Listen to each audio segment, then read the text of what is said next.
Kembali lagi bersama saya di channel Wahyu Zekta. Nah, teman-teman, di video kali ini di sini kita akan bahas lagi ya bongkar smartphone. Nah, kali ini kita akan coba bahas untuk di Redmi Note 12 Turbo. Nah, kebetulan Redmi Note 12 Turbo ini tidak masuk ke Indonesia sepertinya cuy ya. Nah, tetapi Redmi Note 12 Turbo ini dalemannya ataupun kalau kita coba lihat dari desainnya ini sama persis dengan Poco F5.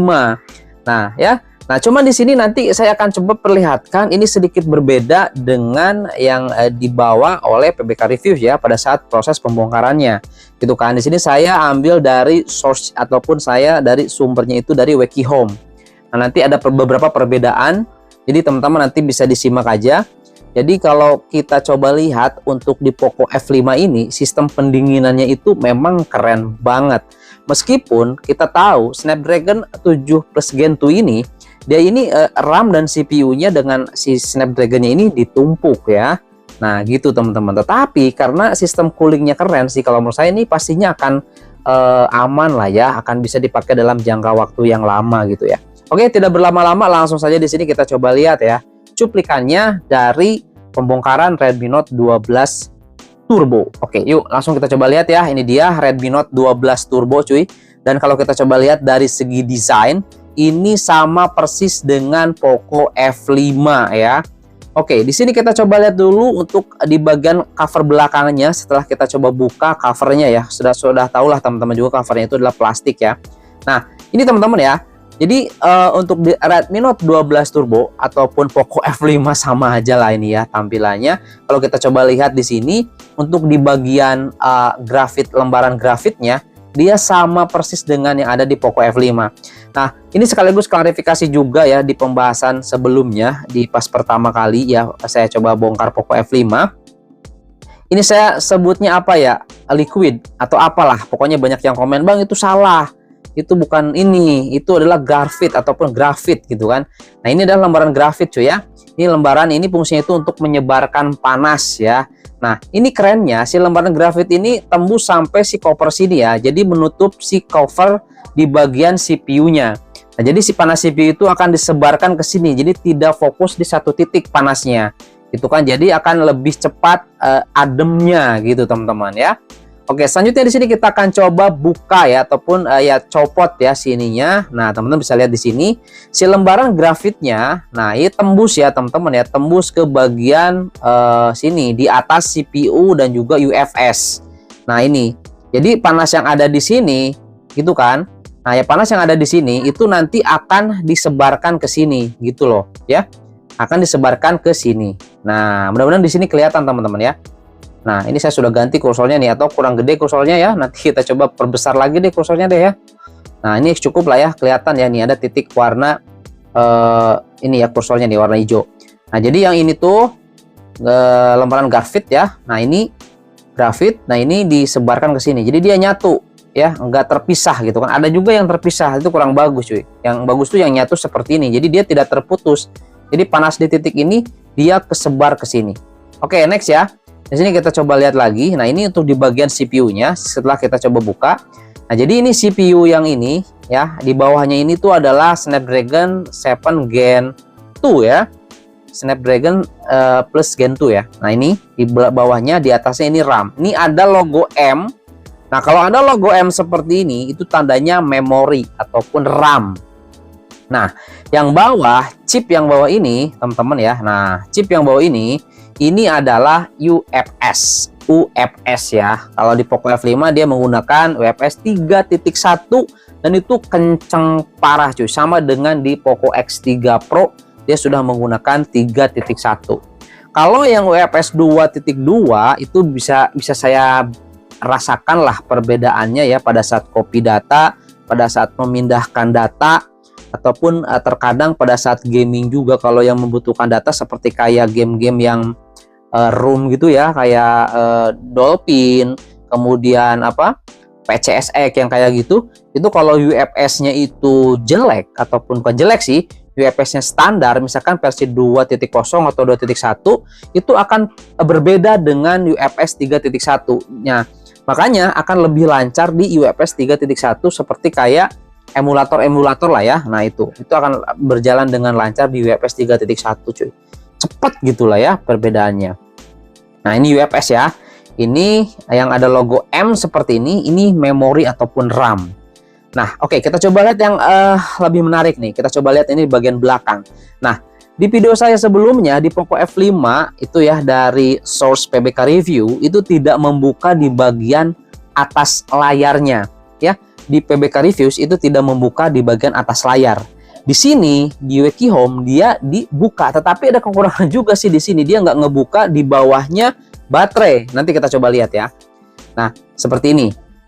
Ini di bagian bawah layar. Jadi di bagian bawah layar juga itu ada lembaran grafitnya nih. Nah, ini yang hitam ini lembaran grafit nih untuk menyebarkan panas cuy. Gitu ya. Makanya terkadang kalau smartphone itu panas, dia itu nggak di titik sini kadang ya. Dia juga ada di titik tengah gitu kan. Kalau di layar, hampir di bagian layar tuh terkadang ada panas lah. Meskipun memang pusatnya tuh di bagian atas. Itu kan di bagian pusat CPU-nya ya. Nah, di sini. Gitu. Oke, lanjut kita coba buka lagi ya. Ini kita akan kupasnya, ini kita akan coba buka, teman-teman. Nah, ini dia. Oke. Jadi ini tuh bukan di bagian atas ya, itu bukan liquid ternyata, cuy. Di bagian atas itu adalah seperti kayak jenis tembaga gitu, ya. Nah, kita coba lihat nih. Nah, modelnya kayak gini. Ini ya. Nah, ini kita buka. Nah, seperti ini, cuy. Nah, ini. Kita coba zoom ya. Nah, jadi dia tuh ada titik-titik seperti ini. Ini di bawahnya sebelum pipa liquid ya, pipa liquid. Seperti ini nih. Nah, jadi prosesnya itu seperti ini. Jadi ini ada dua lapis. Lapis pertama yang atas ini yang emas, lapis kedua yang ini. Seperti itu cuy. Gak tahu sih, tapi kalau titik-titik ini seperti kayak liquid atau cairan atau bukan nih. Saya kurang paham juga di sini. Intinya seperti inilah ya sistem pendinginnya. Kalau kita coba lihat, nah ini di bagian sini. Ini cukup luas cuy. Ini mencakup ke area CPU dan juga RAM di sini ya, di bagian atas nih, tembus ya ke baterai, kemudian ke atas CPU dan bagian RAM di sini. Ini keren sih. Nah, ini ya. Kalau kita coba lihat, nah ini adalah bagian dari Poco F5. Nah, ini bagian Poco F5. Nah, kalau yang ini adalah pipa, cuy. Jadi ini di bagian bawah baterai itu ada pipa liquid. Nah, ini ya. Ini juga sama nih, ini nggak kepotong sampai sini ternyata. Ini sampai sini cuy. Nah, ini sampai sini ya, sampai CPU ya. Makanya dia itu bisa dingin gitu ya, adem. Dia itu nyatu sama frame. Si frame bukan frame pinggirnya ya, frame ini nih, tengah ya, frame mesin gitu kan, dudukan mainboardnya gitu. Nah, itu. Nah ini tuh di bagian atasnya. Jadi sebelum atas ya, atasnya itu, ini ya, kemudian bawah, nah itu bawahnya ini, liquid. Nah, jadi Poco F5 dan Redmi Note 12 Turbo itu sama. Kalau menurut saya pribadi ya, ini argumen saya, jadi Poco F5 ini kemungkinan tidak akan ada kasus matot deh, meskipun panas ya, gitu. Semoga aja sih, gitu kan. Karena kalau saya lihat untuk pendinginannya ataupun untuk menjaga si suhu HP ini tidak terlalu panas overheat, dia lengkap banget sih untuk pendinginannya ya. Mulai dari lembaran grafitnya yang lebar, kemudian di bagian sini juga ada lagi di bagian atasnya, dan juga ini di bagian bawahnya ada liquidnya juga. Beda halnya dengan Poco X5 Pro. Kalau Poco X5 Pro itu dia memang terpisah antara RAM dan CPU, itu akan jauh lebih aman sebenarnya. Tetapi ya, untuk di Poco X5 Pro dia itu tidak menggunakan pipa liquid ya, tidak menggunakan pipa liquid seperti itu cuy ya. Ini menarik sih ya, di Redmi Note 12 Pro dan Poco F5 itu memang kan smartphone yang sama, cuman beda nama doang cuy, seperti itu ya. Jadi seperti inilah ya. Jadi di sini agak beda ya dengan Poco F5. Jadi ada beberapa yang tidak dikupas di review Poco F5 sebelumnya. Nah, di sini kita bahas. Jadi ada ini nih, cuy. Ada kumparan ataupun ada lembaran tembaga yang ini. Jadi akan jauh lebih aman deh. Gitu ya. Mungkin yang udah pegang Poco F5 atau bisa komen di kolom komentar. Kalau teman-teman saat bermain game, saya belum pegang ya unitnya. Kalau teman-teman bermain game, apakah ke layar itu panasnya sama dengan bagian belakang? Komen ya. Kalau berbeda panasnya, atau lebih adem di bagian layar dengan di bagian belakang itu karena ini ya, karena pendinginan ini. Seperti itu ya.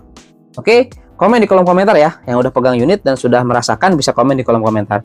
Oke, jadi itu aja mungkin teman-teman ya di sini terkait pembahasan Redmi Note 12 Turbo ataupun Poco F5 ya, yang terbaru deh ya. Kita coba review yang video pertama saya terkait pembongkaran Poco F5 di video ini.